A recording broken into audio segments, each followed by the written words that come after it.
a black South Asian woman running for president.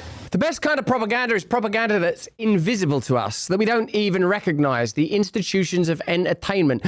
Why is it that the profession of advertising even exists? If there are people we trust endorsing products, we're more likely to use those products or at least have a degree of familiarity with them. There was a time when SNL was the home of John Belushi, a pretty radical guy, or men like Chris Farley, weird Tasmanian, tumbling, devil-like creatures who, until I saw Tim Waltz, I thought were at the very precipice of what chaos in human form could look like. Now SNL, which is a show that I've hosted, and I was really proud and excited when I did host it, is a sort of an odd concoction. There are still, I'm sure, brilliant performers on there, excellent comedy writers, and Lorne Michaels is a one-of-a-kind entrepreneur, impresario, sort of modern day P.T. Barnum, who's stood astride the airwaves, creating great content, bringing us the likes of Chevy Chase, Tina Fey, brilliant comedians for, like, I don't know, is it 50 years yet? I don't know. It's just been a long while. It defines your cultural landscape to a degree. In spite of making pledges that they would not showcase either presidential candidate, they have gone with a Kamala Harris sketch with the brilliant Maya Rudolph doing her impression of Kamala Harris and reprising the Jimmy Fallon looking in a mirror moment that we saw with Trump some years ago. Let's see how that went, and let's see if we can understand what it means, if indeed it means anything. Gosh, I wish I could talk to someone who's been in my shoes, you know? A black South Asian woman running for president, preferably from the Bay Area.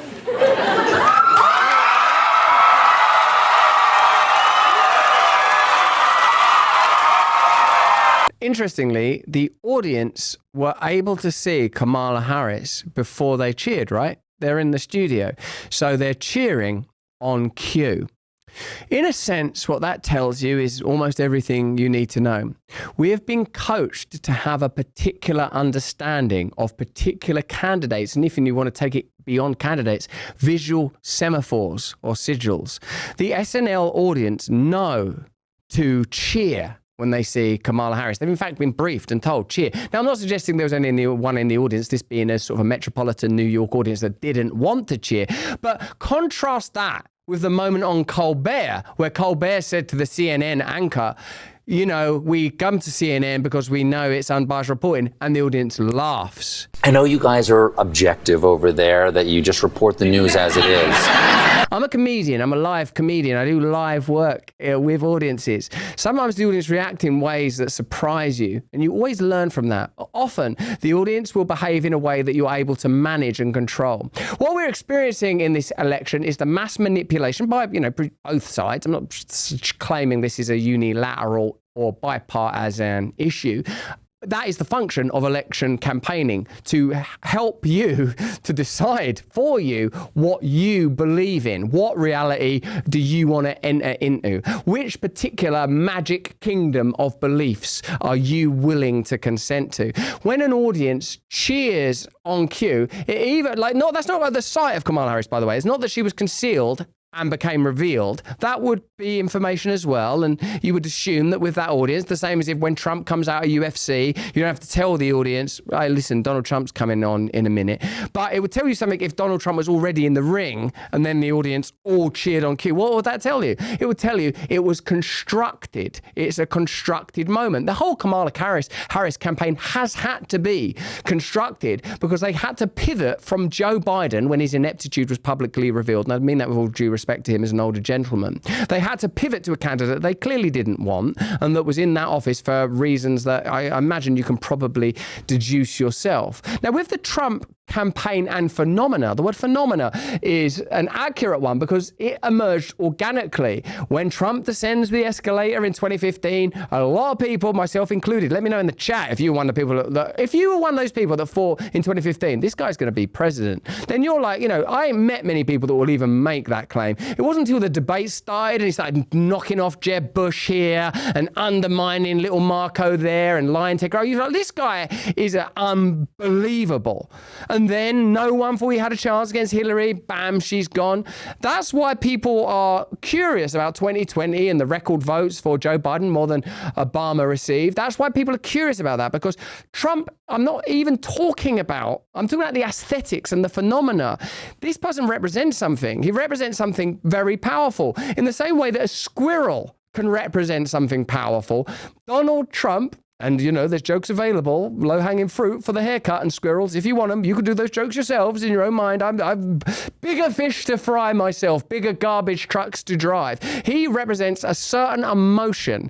And as Glenn Greenwald has pointed out, this is not an election about left and right. This is an election about establishment, anti-establishment. And people now on the other side indeed will be arguing, you can't say Trump's anti-establishment. He's a billionaire. He's a member of the billionaire class. He's been all of that stuff. And these things are true. But even when it's rhetorically, essentially, emotionally, like even that thing that's, you know, a lot of people would think was a bit off key, the miming of the sex act on a microphone, that's not a normal well, in a way it is normal, because it's a sort of joke your uncle or your granddad after a few drinks might make. He has a resonance and humanity that suggests both power and a willingness to confront that a world in an uncertain time, and America in an uncertain time, is likely to find appealing. The banalized synthesis of sterility that worked for a while with the Clinton and the Obama doesn't work anymore. Partly, in fact, if I may say, because of Clinton and Obama. Political figures, I'm talking about Bill Clinton and Barack Obama, they seemed kind of presidential and magnificent. Bill Clinton, I'm old enough to remember, was JFK 0.20. We were like, oh wow, this guy's, man, he's slick. When didn't they call him Slick Willie? And Barack Obama, oh my God, what a relief. After the Iraq War, after George W. Bush, after Cheney, what a relief. Well, now Cheney supports Kamala Harris. Why? Because real power is moving like a serpent through establishment circles.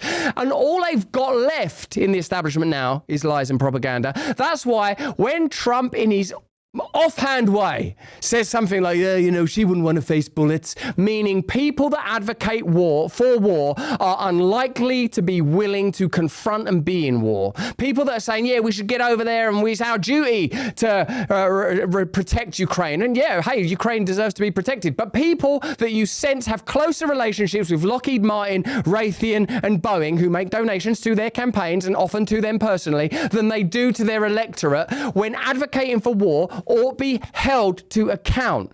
Now Liz Cheney and Dick Cheney support the Democrat Party. Does anyone really believe that Donald Trump meant she should be gunned down? The Democrat Party and their media supporters and their social media supporters have to sort of pretend and sort of grimace and grit their teeth through a bit of propaganda. And more important even than that is this irrefutable fact. Trump's position was an anti-war position. He's against war. Liz Cheney is pro-war. The Democrats can't even win that argument. They can't even be the anti-war party. When we're in office, we're going to end war. They have to make one video for Muslim voters and another video for Jewish voters. You've seen that, right? So how can you trust them on anything? Hey, have you heard of Kalshi? Kalshi is a company that allows you to legally bet on a bunch of things, including the outcome of this election. Now, I don't gamble because I don't agree with gambling, as a matter of fact, for a variety of reasons. But if you're a person who likes gambling and can gamble, Kalshi allows you to gamble on election outcomes. God, it'd be weird if you could influence that and then bet on it. Crazy. With the election being in all our minds, we can put our money where we mouths is. No, we can put our money where our mouths are, and we can bet on not only the outcome of the election, but how Senate's going to roll out and what the proportions are going to be in Congress. Anyway, you could vote for either Kamala or Trump in this election. So if you are a person that does gamble, gamble with Kalshi. Me, I don't gamble. Gambling's not for me, but I'm also not a totalitarian despot, so I believe you should do what you want to do. So you could go to kalshi.com/brand, and the first 500 traders who deposit $100 will get a $20 credit. They utilize, metastasize, radiate, and alter information in order to make it convenient, in the case of pretending that Trump said he was going to shoot Liz Cheney. And when it comes to talking to you, the voters, if you're Muslim, they'll tell you they're pro-Gaza. If you're Jewish, they'll tell you they're pro-Israel, and they'll just sort of work out the solutions when it comes to it, because by then they've got power and they can go back to doing what they've always done, or at least latterly, which is govern on behalf of globalist corporate interests that benefit from war, that benefit from sick Americans, that benefit from you being dumb and believing in and consuming legacy media. So what does it mean to be awakened? What is your approach to propaganda? What is your approach to politics? And what is your approach to voting?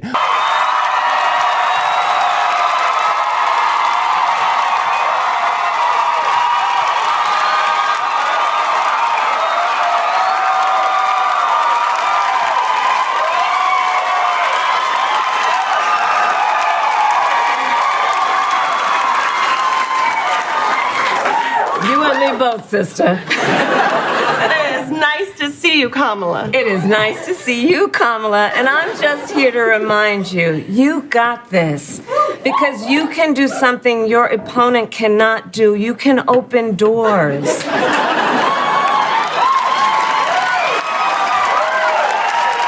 Sort of seizing on that moment of the garbage truck. But when you look at it again, it was this sort of it's not enough to vote for someone or not vote for someone on the basis of, is it?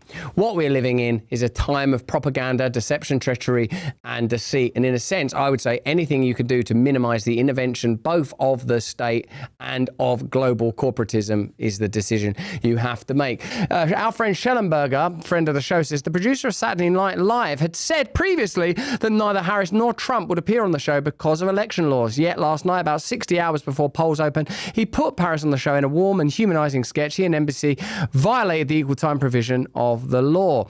And here's the Hollywood Reporter. You can't bring actual people who are running on because of the election. So here is that position being instantiated elsewhere by, of all people, the Hollywood Reporter. What's interesting about that is, do you think that legacy media even has the clout? I mean, what do you reckon is going to have the bigger influence? Is it going to be Kamala Harris going on SNL or Donald Trump going on Rogan? What's going to have the bigger impact at the ballot box? That's one of the things we'll be measuring and registering over the coming days, of course. And remember to join us for our election night specials. I'll be live in the room with Bobby Kennedy and with Tulsi Gabbard and whoever else shows up at that shindig. I'll also be joining Ruben and a whole bunch of others online for what I'm calling chinwags, even though it's, let's face it, an obsolete piece of language.